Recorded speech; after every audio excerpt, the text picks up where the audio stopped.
Hello, wrestling fans. Welcome to another action-packed episode of SICW All-Star Wrestling. I'm Drew Abbenhouse here with the boss, Lucky P. Larson, Esquire. We've got a lot of great matches for you today. We're going to have your Bruiser Brody Memorial Champion, Bobby D, in action. Superstar Steve Fender will be here today. Brandon Beretta, the up-and-comer, is here in action. The Intern, the man raising chaos with Sean Vincent, is here. We're going back in time with a classic match featuring Bulldog Bob Brown, and of course, our TV main event, two of the top stars here in SICW, the dangerous Derrick Stone will be locking horns with Jason Breed. That is going to be an amazing main event. Ladies and gentlemen, let's get right to the action. Let's head up to ringside for our opening contest. Will Burrito be here too? I sure hope so. Ladies and gentlemen, our opening contest set for one fall. First, from the State Hospital at 303 pounds, he is the Intern. His opponent, from Belleville, Illinois, weighing in at 281 pounds, he is your new Bruiser Brody Battle Royal Champion, Bobby D. Where'd you say he was from again? Right here in Belleville, Illinois. How come you never say that? Well, we make sure we say that as much as we can, of course. I mean, Nick Ridenauer calling for the bell. The action is underway. Oh, this Intern, he didn't wait 1 second for Bobby D to get himself together. You know, if I was from Belleville, Illinois, I don't think I'd tell anybody. Well, he's very popular here in the St. Clair and the Belleville area. He is, of course, a coach of the local Belleville Little Devils sports team. Oh, that's good. He's promoting Devils. That's wonderful. Whoa, oh, look at that. The Intern was going for a backbreaker, but he didn't get quite all of it. No, he did not. Look at this. Just blows crushing down upon the chest of Bobby D. You know, the only thing I like about Bobby D is the fact that his hair matches his shirt. Well, he is a rather coordinated gentleman. You'll notice that goes down to his trunks and his shoes. Yeah, but if he ever gets in the ring with Kowalski, oh, look at this. The only red is going to be the blood coming out of every orifice of his body. Bobby D, he's showing he is multifaceted here. He can wrestle, he can brawl, he can fight.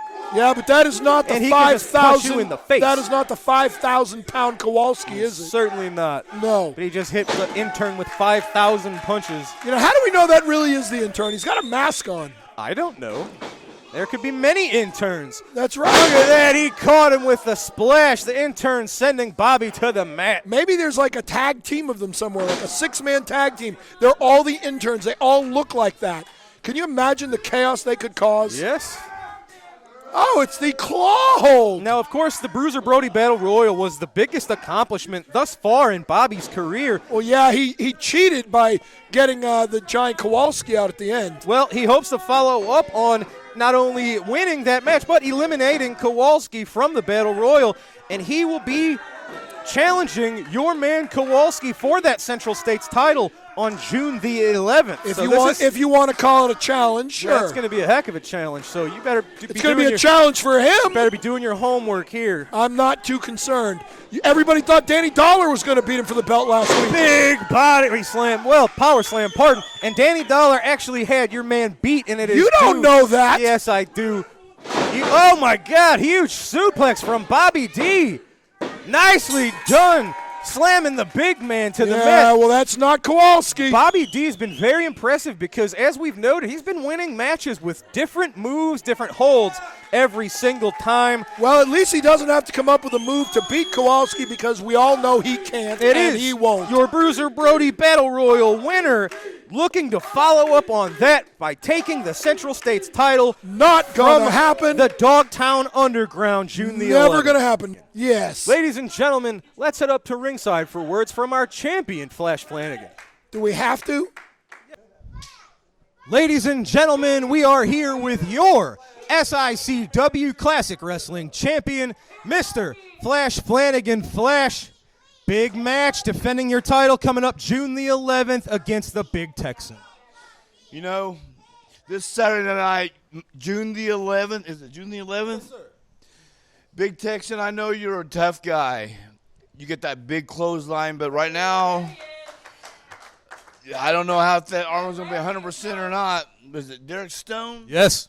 He wants to. If you want to come out there and you think you're going to interfere in my match, you've got another thing coming because I got something I can give to you.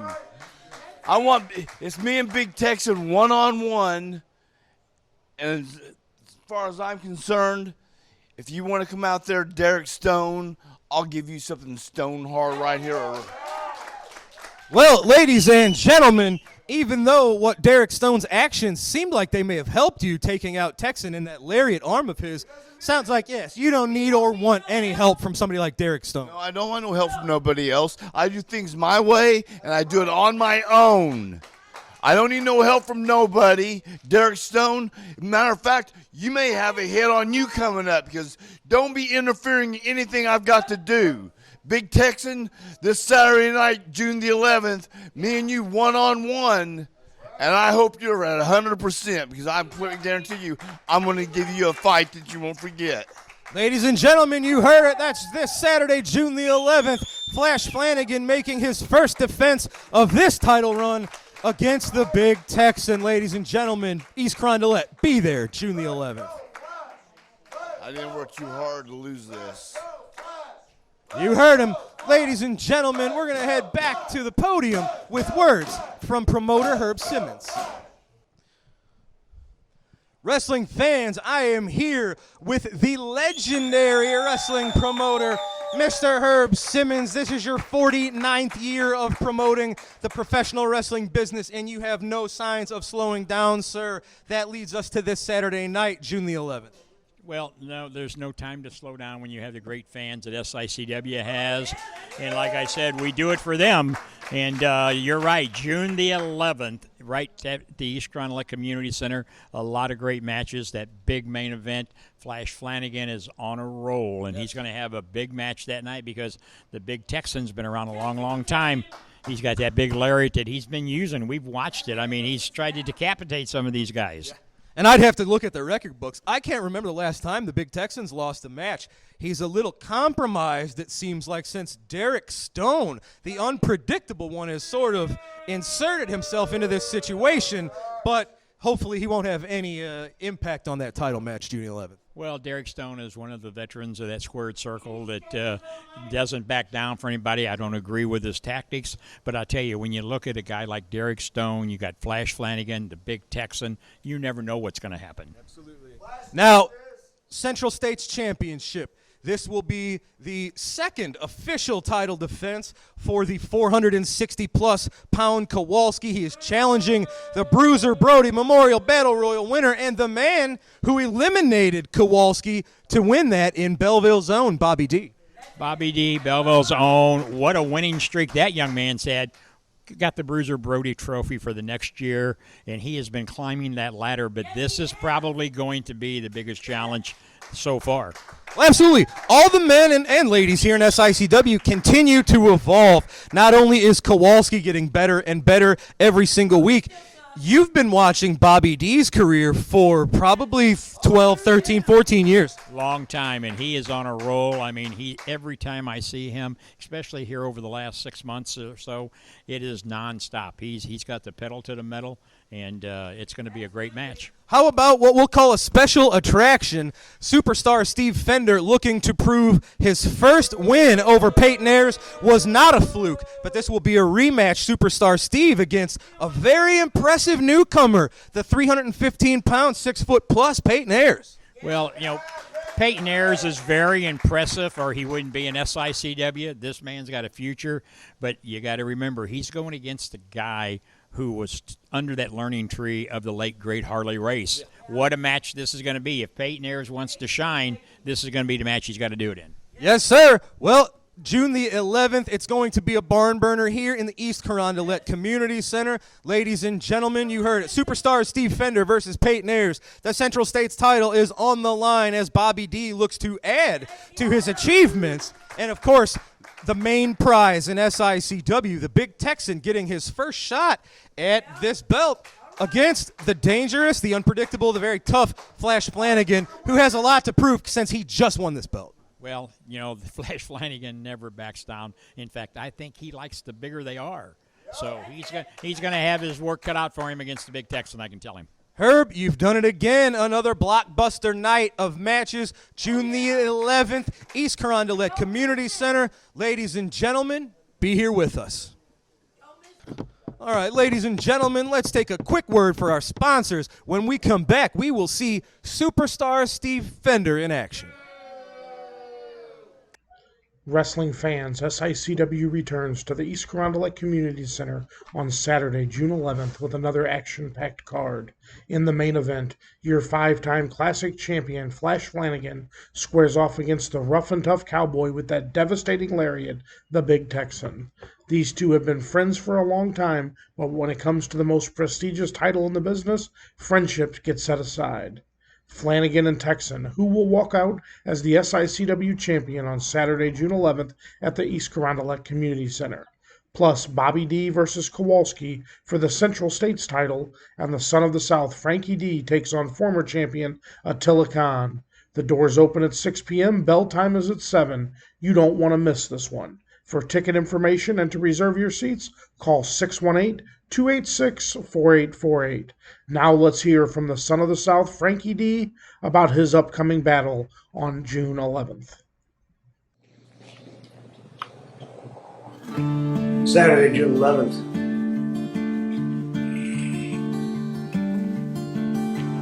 The match has been signed.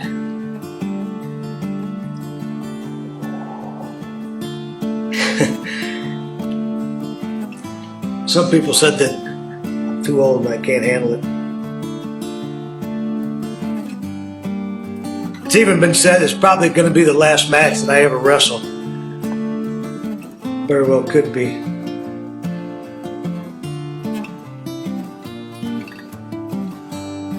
I'll be wrestling one of the meanest, nastiest, ugliest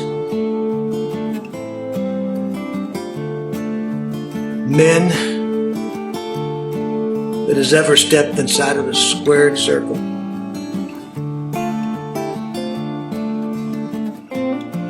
But that guy, he'll be facing one of the toughest SOBs that he's ever faced too.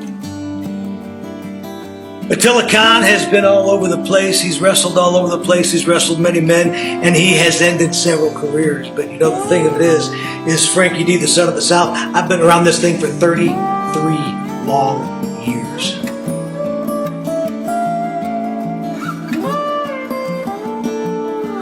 You know what? I've been pissed off for the last several months, and I really got to apologize for that. And my head's not really been in a good spot, but my heart is in the right place now. Attila Khan, I'm going to say this. You might have blooded some people up, but let me tell you something. Saturday, June 11th. If that's my last ride, I'm going to give you one hell of a ride. Just know that you're going to go home remembering that Frankie D, the Son of the South,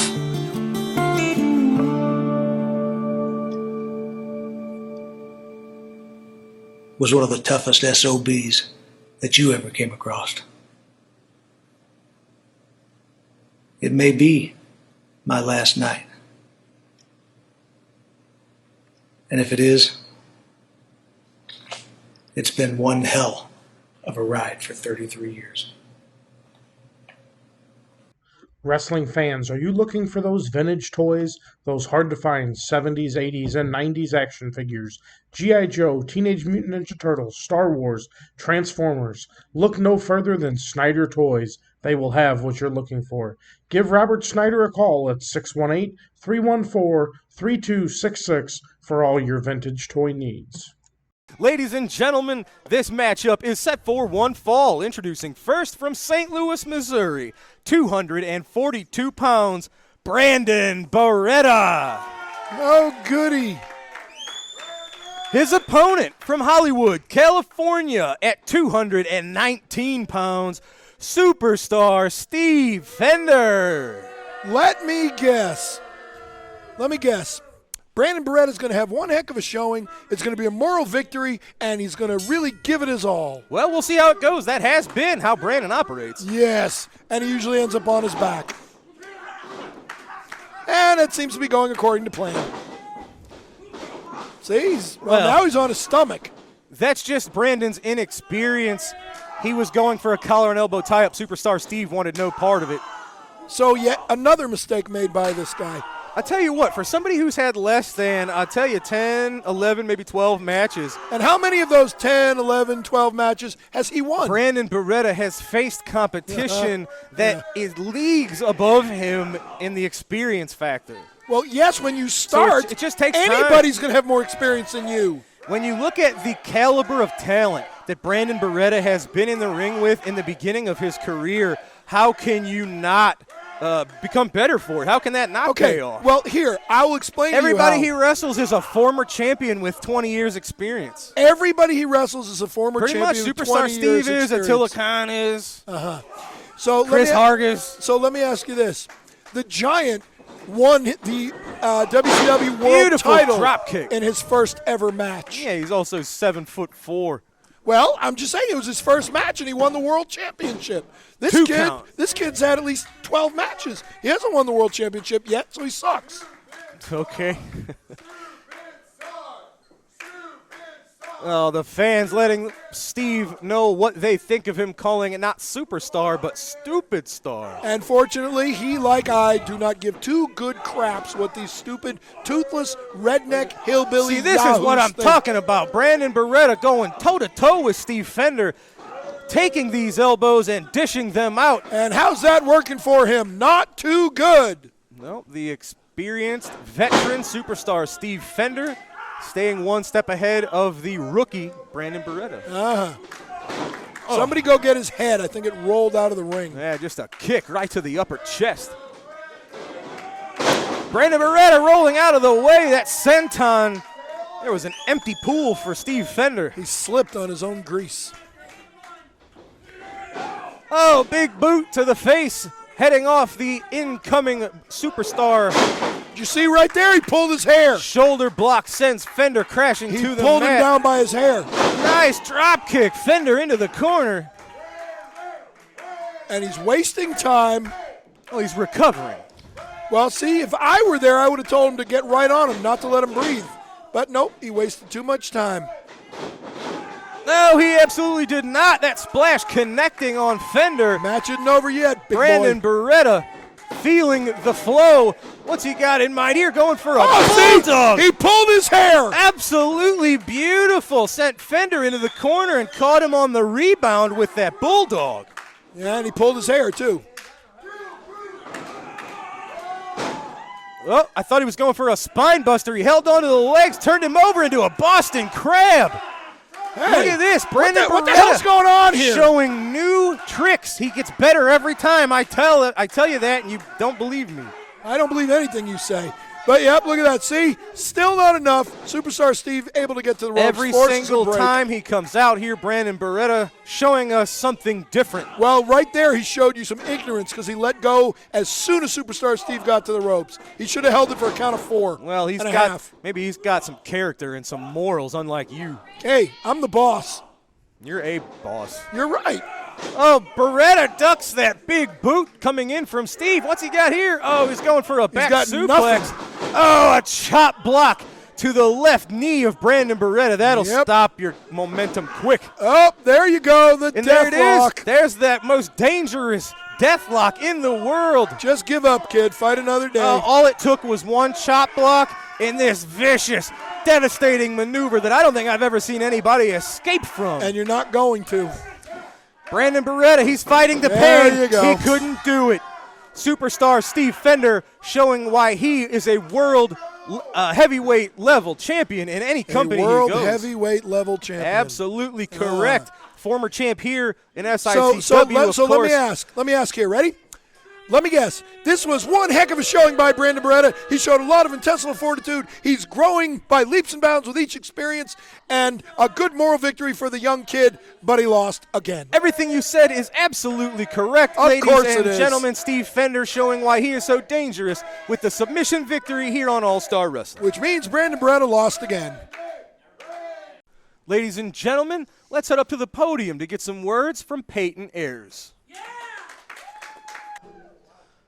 Wrestling fans, we are here with one of the more impressive newcomers here to SICW. He's 6 foot plus. He's 315 pounds. Ladies and gentlemen, this is Peyton Ayers. Peyton, you've got a little bit of a quarrel brewing with the man we just saw, superstar Steve Fender. Yes, sir. He's been calling me out past few weeks, saying that he's been toying with me since the last time we've had a match. And honestly, I know I'm new around here, but when I was in the ring with him, I could tell when someone's starting to feel that creep, starting to feel a little fear inside them. I can tell when he needed to act a little bit smarter to get a hold of me. But you know what? June 11th, Superstar Steve, we're going to have a rematch. I'll tell you what. You decide you want to poke the bear, you want to play with me, I'm done playing. When we step in that ring, you're going to poke the bear again, I'm going to maul you down. Did superstar Steve Fender awaken the sleeping bear? Ladies and gentlemen, it is June the 11th. Peyton Ayers looking to show that superstar Steve shouldn't be maybe as cocky as he is, as superstar Steve's first win, maybe it was a fluke. I'd say so. He got me a little bit. Ladies and gentlemen, let's see how Peyton Ayers can fare in this huge rematch. It is a special attraction, huge match, June the 11th. Peyton Ayers getting a shot again at superstar Steve Fender. Peyton, good luck, sir. All right, ladies and gentlemen, time for our next matchup. Let's head up to the ring. Ladies and gentlemen, this matchup set for one fall. Introducing first, from Detroit, Michigan, at 383 pounds, he is rough cut Rick Ruby. His opponent accompanied to the ring by Wildfire. He is from the wild side, volatile Curtis Wilde.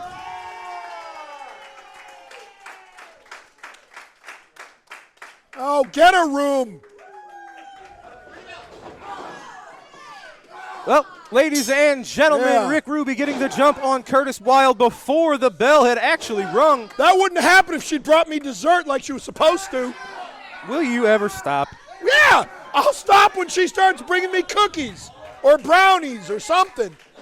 Don't hold your breath, pal. Or for the rest of us, please do.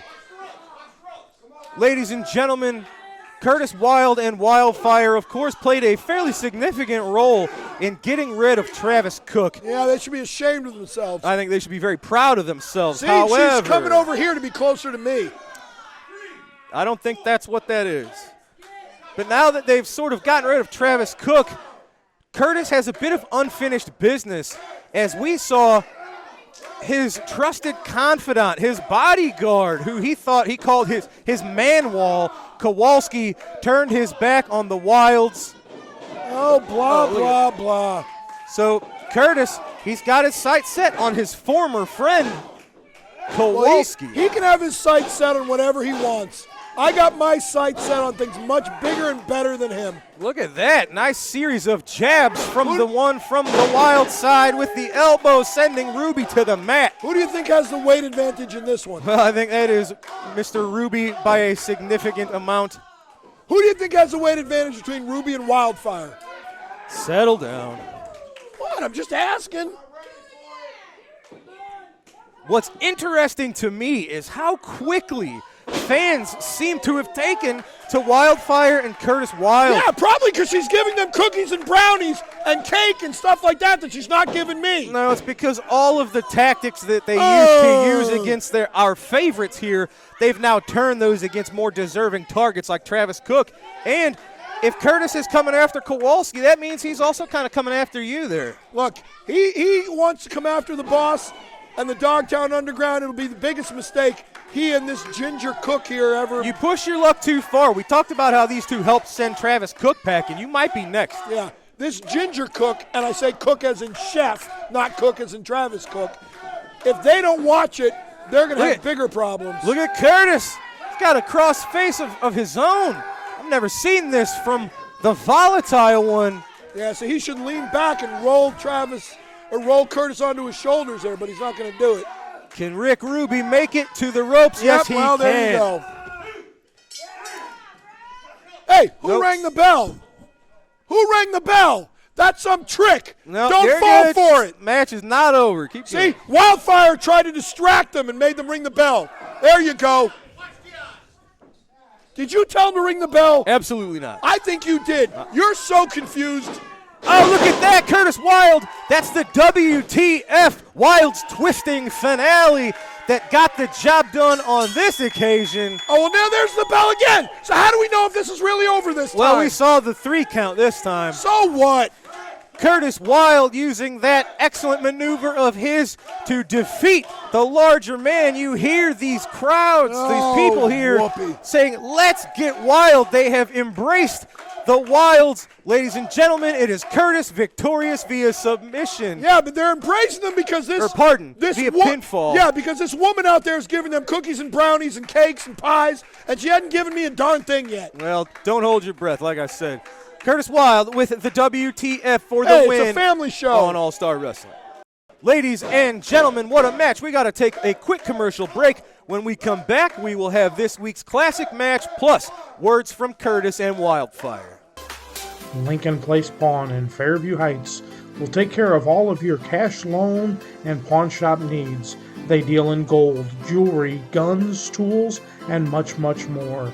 Lincoln Place Pawn, located at 823 Lincoln Highway in Fairview Heights, Illinois. Call 618-632-2274. Lincoln Place Pawn is the place to visit. Are you looking for that good quality repair garage? Look no further than Pawpaw Towing and Auto Repair, located at 3492 Mississippi Avenue in Cahokia Heights, Illinois. For all your automotive repairs and service needs, let Pawpaw Towing and Auto Repair be the one to help you. 24-hour service for all the needs. Call 618-401-5220. Pawpaw Towing is the one to call. Wrestling fans, if you're looking for some great music entertainment, check out Tim and Joe's at 6500 West Main Street in Belleville every Thursday night, 7 to 10 p.m. Thursday, June 9th, Gary Schoenberger, who's a lifetime St. Louis-based singer-songwriter and recording artist, will be performing. Be sure to tell Andy you heard about it here at SICW All-Star Wrestling. Ladies and gentlemen, it is time for our weekly trip back in time to the Wrestling at the Chase. We're there now. Yeah, thanks for that. No problem. Ladies and gentlemen, we're going to take a look at Bulldog Bob Brown against one of the Kelly twins in Pat Kelly. Now, Bulldog Bob Brown was a bit of a ruffian that they love to hate here in St. Louis. He also had a long, successful career in the Central States area, Kansas City. The fans would sometimes love him and sometimes hate him. Bulldog Brown would kind of flip-flop quite a bit. He was also one of the first men ever managed by Slick, the Doctor of Style. He's a jive-so bro. Jive-so bro. Yes, sir. So, ladies and gentlemen, let's go back in time. It is time for Bulldog Bob Brown versus Pat Kelly. Welcome to Wrestling at the Chase, the opening bout, a one fall with a 15-minute time limit. Introducing from Winnipeg, Canada, weighing 247 pounds, Bulldog Bob Brown. From Toronto, Canada, weighing 250 pounds, Pat Kelly. Referee Charles Vaneda. You know there's no love lost between Bulldog Bob Brown and the Kelly twins, Pat and Mike, and today it's Bulldog Bob Brown against Pat Kelly head-to-head. Kelly and Brown tie up. Brown forces Kelly to the ropes. Then a little slap to the face from the Bulldog. Remember about a month ago here on Wrestling at the Chase, the Kellys were against Bulldog Bob Brown and his nephew Kerry, and Kerry Brown suffered a rather severe head cut at the hands of the Kellys. The Bulldog hasn't forgotten that. Charles Venator, the referee, backs Bulldog Bob Brown up and balls him out for not breaking cleanly. Brown takes a long look at the referee, and he's ready to do battle with Kelly. Side headlock by Kelly on the Bulldog. Over the hip goes Bulldog Bob Brown. Venator right on top of it, checking the shoulders of Bulldog Brown. Ask him, yells Kelly. Brown reaches up for the hair. Not a whole lot of hair on top of Kelly's head. Irishmen by way of Toronto, Canada are the Kelly twins. And a packed house here today at the KPLR TV studio. Believe me, they're hanging from the rafters, as usual, to see wrestling at the Chase in person. Brown gets Kelly over on his shoulders, count of 1, but that's about it. Then Kelly comes back up on top. Venator gets Brown's hands off the tights of Kelly. Neither man shy about abusing the rule book, that's for sure. This could turn into a real Donnybrook.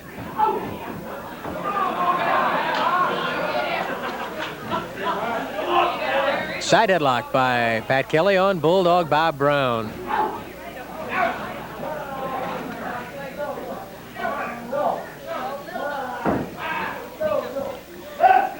Ask him again, says Kelly.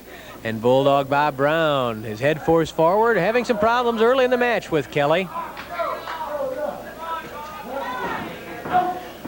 The Kelly twins, the only twins active in professional wrestling today, and I'll tell you, looking back through the annals of wrestling, it's very, very difficult, if not impossible, to find any other pair of twins active in wrestling.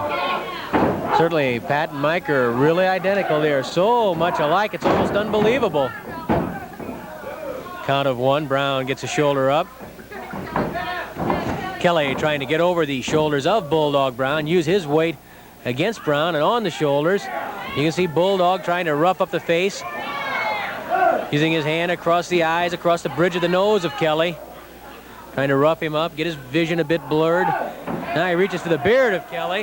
Venator stops that quickly.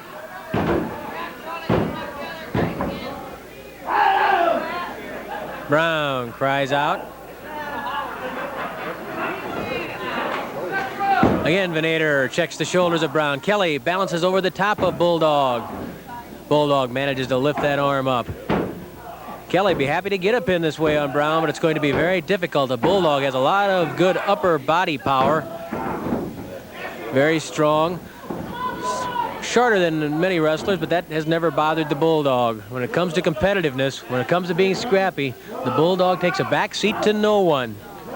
If he's cheered, if he's booed, it really doesn't matter to Bulldog Bob Brown. I don't think it matters to that gentleman, Kelly, either. Either one of the Kellys, for that matter. Winning is the name of the game. That's something the Kellys have been doing very well of late, especially in the Midwest, and so is Bulldog Bob Brown. This is a real good match right here. A good test between two tough, experienced grapplers. Brown reaching inside, trying to break the grip of Kelly. Come out with a wrist lock. Instead, he pulls underneath, and then a chop to the throat by Bulldog Brown. Brown a bit woozy, though, after being locked in that side headlock. He retreats to the corner to try and regain his composure. Kelly was cautious. He didn't rush in wildly, though. Side headlock by Brown on Kelly. Kelly tries to bear hug the Bulldog. He's squeezing Brown's chest and side. Really doesn't have enough leverage to do anything there. He realized it, gave up on that, and now puts pressure against the cheekbone and the jaw of Bulldog Brown. Kelly spins out of the wrist lock, but not for long. Brown punches Kelly, and then a side headlock on Kelly by Bulldog Bob Brown. I think the crowd is torn. They don't know who to root for here. They booed Kelly, they booed Brown. They're not just too sure who they're for. If anything, I would think the edge in fan support is probably with the Bulldog. Oh, hard slash to the throat, and again the side headlock. Down goes Kelly. Hard bounce by the Bulldog. Count of 2 on the shoulders of Kelly. 5 minutes have elapsed, 10 minutes left. Bulldog Brown was complaining about the way that Charles Venator was counting. He thought it should have been faster. Venator says, I count the same every time. 1001, 1002, 1003. Of course, Charles Venator was right in the middle of that controversial match between the world heavyweight champion Harley Race and the Missouri state title holder Ted DiBiase. What a fantastic match it was. Wild, bizarre, spectacular, unbelievable. It all applies to that one.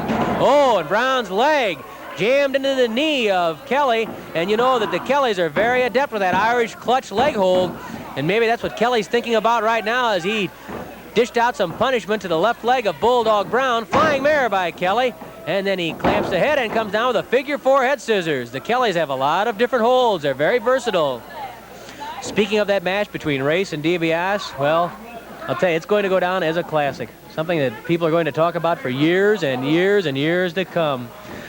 What happened was each man took a fall. DiBiase was coming on strong. After he lost that first fall to the standing pile driver of Race, had his head split open, was bleeding.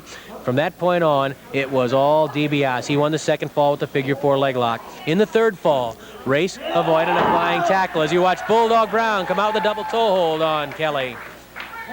DiBiase tried the flying tackle. Race sidestepped, and DiBiase smashed into referee Charles Venator, knocked him right through the ropes, off the apron, and down to the concrete floor. Venator was down on the floor. Race tried to jump DiBiase, who was looking for the referee. DiBiase battled back. At that point, Race, almost in self-defense, grabbed DiBiase and threw him over the top rope. DiBiase came sailing over the highest straight and nearly landed on Venator, who was flat on his back on the floor, but had his eyes open and saw DiBiase being thrown over the top rope. Of course, at that point, Venator was still stunned. DiBiase started to crawl back into the ring. Referee Lee Warren, who'd been watching from up by the dressing room area, had come running to ringside to try and aid Venator. He came into the ring just about the point that Race tried a suplex on DiBiase. It backfired. DiBiase got behind Race, gave Race a back suplex, and put his shoulders on the mat. So naturally, Lee Warren, seeing Race's shoulders on the mat and not having seen Race throw DiBiase over the top rope, he was coming through the crowd at the time. Warren got down and counted to 3 on Harley Race. He hit 3 at almost exactly the moment Venator regained his footing outside the ring and called for the bell to disqualify Race for throwing DiBiase over the top rope. Of course, when the bell hit, nobody knew, and most people thought that DiBiase had pinned Race, which in fact he had. He had pinned Race. He had pinned the world champion, and that place exploded. DiBiase jumped for joy, and Race was an absolute shock. But when the referee Venator got into the ring, he pointed out he'd seen Race intentionally throw DiBiase over the top rope. He had no choice but to order the disqualification. And once there was a disqualification, what happened after that didn't matter. So DiBiase won the match.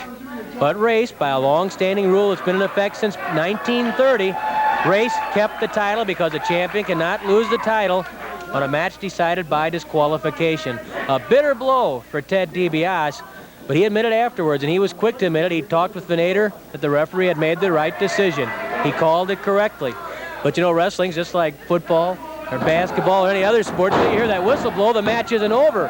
And even though there'd been that toss over the top rope, the bell never sounded. Race thought there was still a match going on. So did DiBiase. Race was going all out to finish DiBiase and pin him. It backfired. And only a freak, only a stroke of luck. Lady Luck was smiling on Harley Race. That's the only reason that Harley Race is still the world heavyweight champion, and that the gold belt does not belong to Ted DiBiase. And what a match it was, though. Up and down action from every second, start to finish. Fantastic match. And a lot of people right now are calling Ted DiBiase the uncrowned world champion. Charles Venator checking the shoulders of Pat Kelly. Bulldog Brown twisting that toe. That's a long explanation, but so much happened in the match. It just bears repeating, and so many people have been talking about it all over the country, all over the world. People from Japan were calling exactly what happened. Well, Larry, it's a long explanation, but you take the fan out there. Once his eyes are on the ring, he's not watching whether Venator's outside the ring or not. So that's why the fans, they thought that DiBiase was the champ. Sure, and actually, though, you can't take it away from Charles Venator. He made a tough call, but he made the right call. Kelly pulling back on the head of Bulldog Brown, trying to roll Brown's shoulders onto the mat. 10 minutes have expired, 5 minutes left. You don't fail to count when I'm down, do you? Says Bulldog Bob Brown to referee Charles Venator. Venator had some sore ribs for a couple of days. He was really hit by DiBiase. It was just an accident, but those things can happen in a wrestling ring. 18 by 18 inside those ropes, and 2 big bruisers flying around the ring. And without a doubt, getting back to the DiBiase race, they had the top referee in there in Charles Venator, no doubt. And you can't fault Lee Warren either. His intentions were good, coming to the ring to help out. So true. He called what he saw. He called what he saw, and what he saw was Ted DiBiase pinning the world champion. Kelly slashing his way on Bulldog Bob Brown, slashing his way out of a leg hold, and now he twists the Bulldog's head. Bulldog reaches up for the hair. Venator stops that, and Brown throws a kick at Venator, and Venator threatens to disqualify Bulldog Brown. That would not make the Bulldog too happy. You can bet on it. It's not a strangle. Brown again in the hair. Really, for two guys who are pretty hard on the rule book, been a lot of holds in this match. But of course, it goes to show that even the guys who are rough and tough, aren't afraid to throw punches and get a little out of line now and then, they know how to wrestle. They know the basics. Side headlock and a punch from Kelly to Bulldog. Down goes Brown. Kelly covers Brown, but he can't keep him down. Knee drop to the chest by Kelly. Count of one. Brown shoves Kelly off. Kelly stomps on the Bulldog and then clamps the head once more.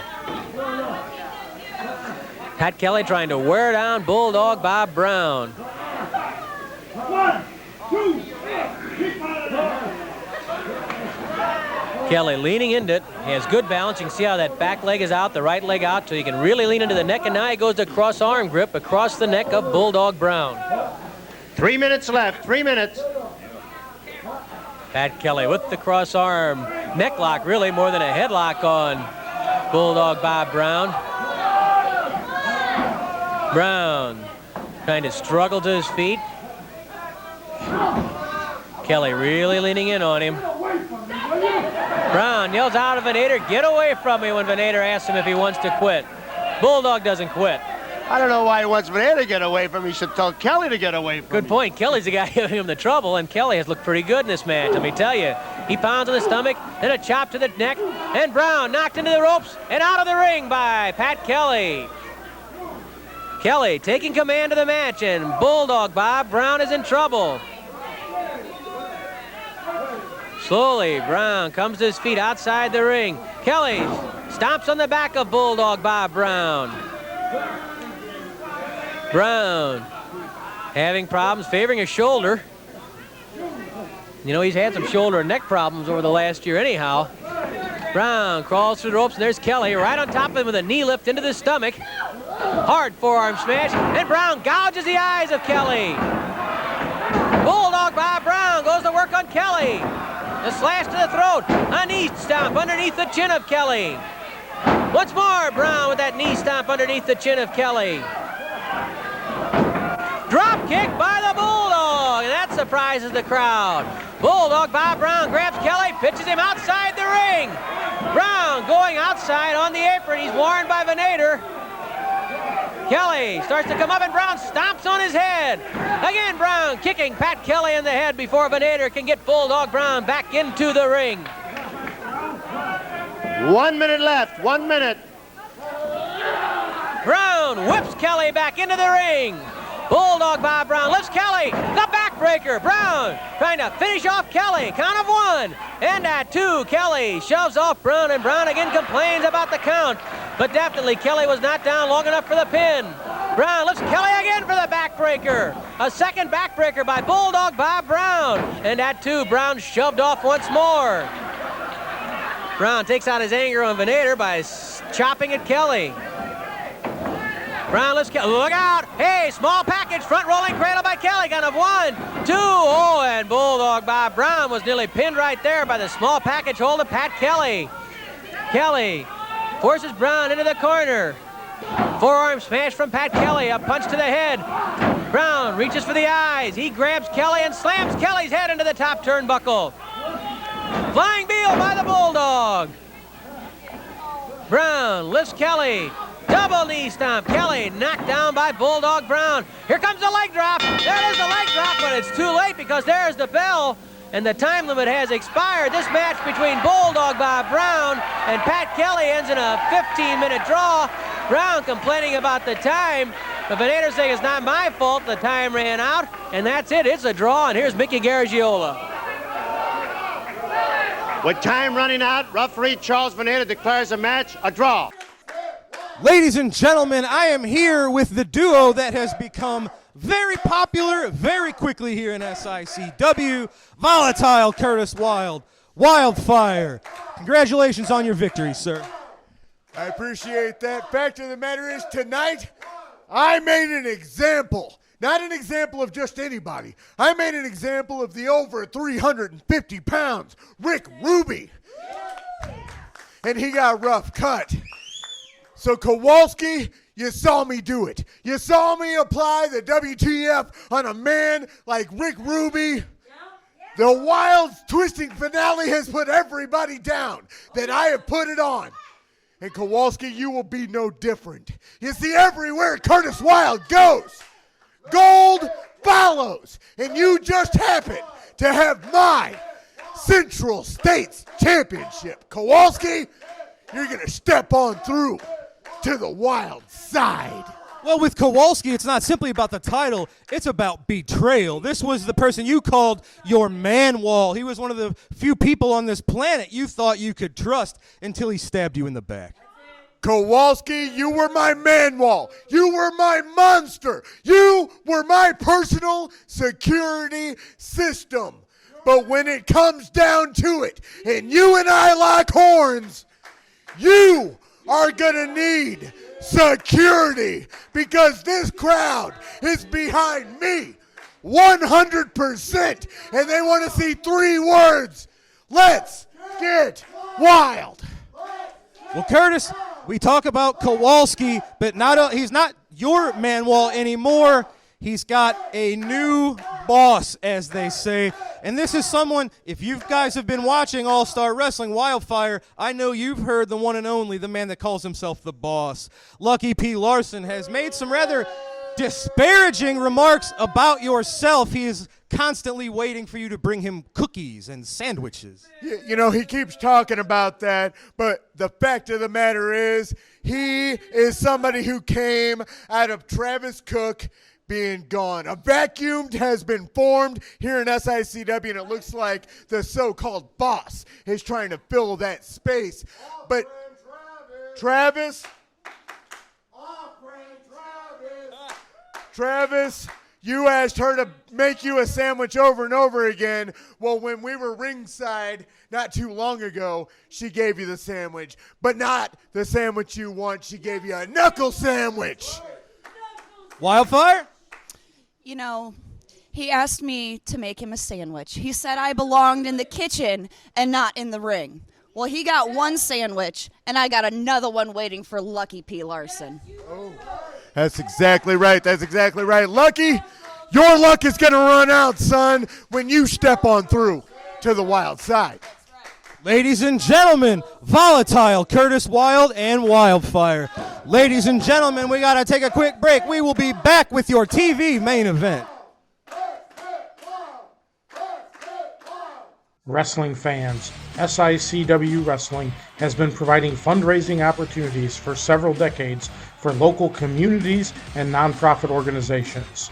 If your community or organization is in need of a great fundraising opportunity, SICW Professional Wrestling is the way to go. For more information or to schedule an event, call 618-286-4848 or 618-719-1034. We'll bring the matches to you. Wrestling superstar Bobby D now has his own line of apparel and his own online wrestling merchandise store. Visit www.bobbydwrestling.com for all of the great wrestling memorabilia from Belleville's own Bobby D. Ladies and gentlemen, your All-Star Wrestling main event is set for one fall. Introducing first, accompanied to the ring by Malice Mayhem and Burrito. He is from Cairo, Egypt at 116 kilos, Derrick Stone. His opponent from St. Louis, Missouri at 240 pounds, Jason Breed.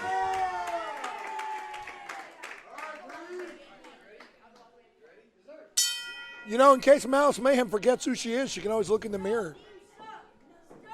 It's written on her back. Did you know that? How would a mirror help? Well, if you had double mirrors, she could see her back. There you go. Ladies and gentlemen, this is a heck of a contest right here.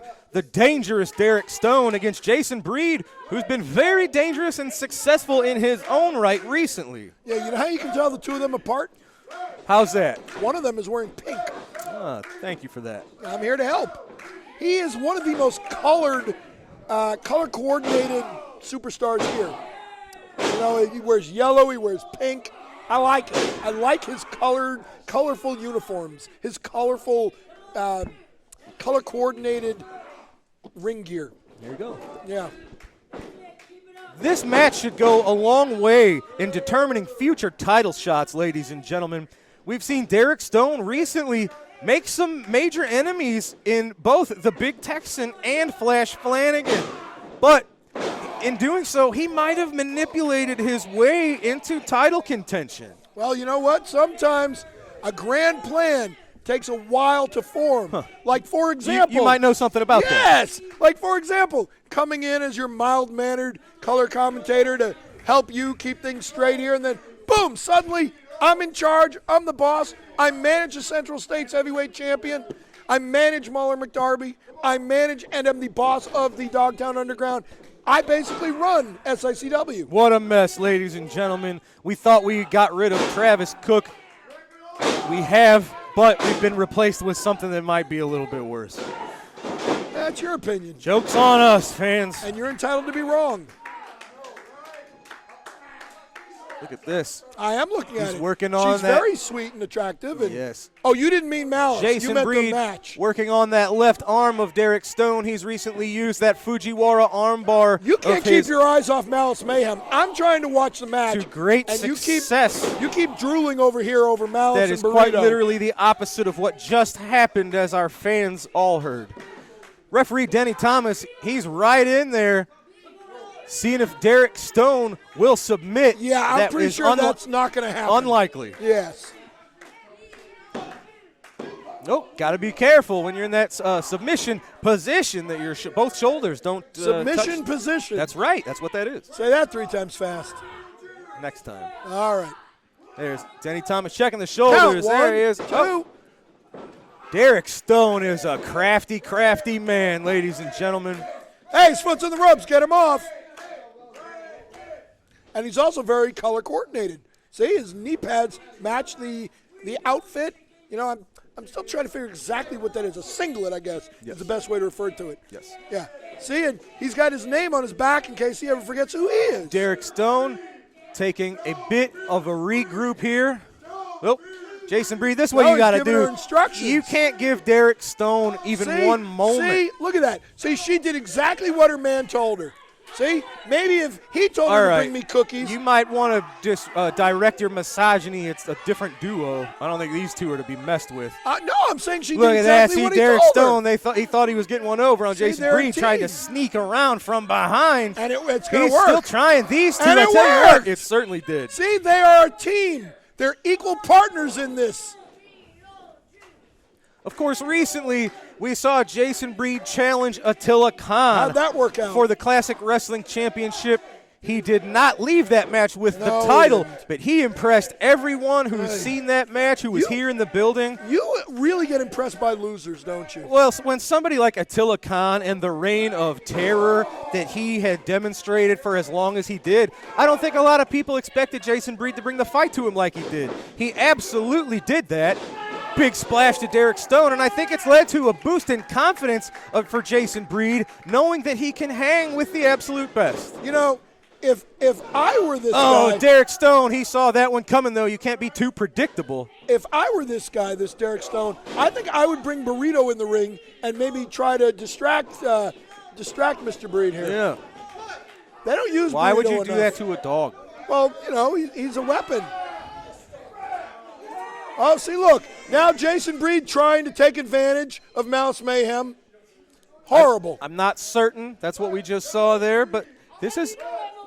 See? See? She's a lady, and Jason Breed was trying to take advantage of her. Yeah, she's a lady that was just interfering and choking the daylights out of Jason Breed. Well, maybe he asked for it. I don't know that that's justifiable, but that's all right. Snapmare from Derrick Stone. There might be a lot of people out here that want Malice Mayhem to choke them. You don't know that. Is that the kind of thing you pay Missy Hyatt for? Hello. Derrick Stone Dangerous man. Staying all over Jason. Jason's going to need a bit of a second wind here.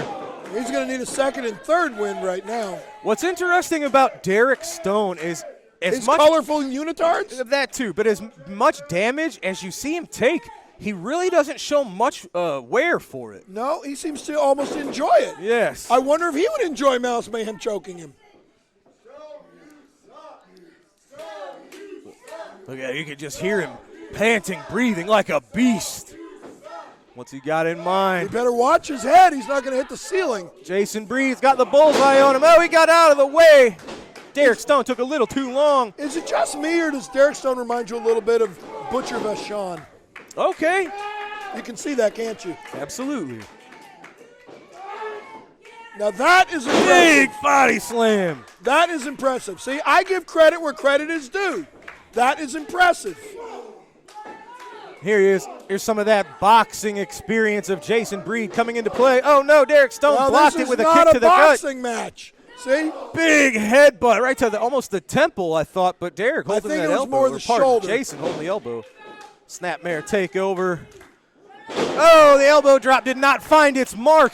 Well, it did if he was trying to find the match. Jason Breed with a little bit of a speed advantage here in this contest. Yes, but he look at doesn't this. have There the was a experience. headbutt. He doesn't have the experience factor, does he? You know, I'm not too sure about exactly when Derrick Stone entered the Oh, look, business. he's going to hit a woman. No, look at that. no. He's going to hit a woman. No, he's just stupid. Look, the distraction led to the roll-up with a handful of tights. That was a sneaky one, but ladies and gentlemen, look, you can see the look on Jason Breed's face. He knows he was screwed right there. He can't believe it. Derrick Stone, Malice Mayhem, successful, and oh my God, look at this. Hey, it's the Big Texan. Hey, this has nothing to do with him. Yes, it absolutely does. It's Derrick Stone that caused the Big Texan's right arm to be wrapped up. Oh, here he is. He's got that. Oh, now he's going to hit Malice Mayhem. That cowbell of his. He's going to hit Malice Mayhem that with was a cowbell. used against him. See, look, she's using Burrito as a shield. No, this was I called it. Texan trying to get a little bit of revenge, ladies and gentlemen. Let me go up to ringside to get some words with the Texan. He was going to attack Malice Mayhem.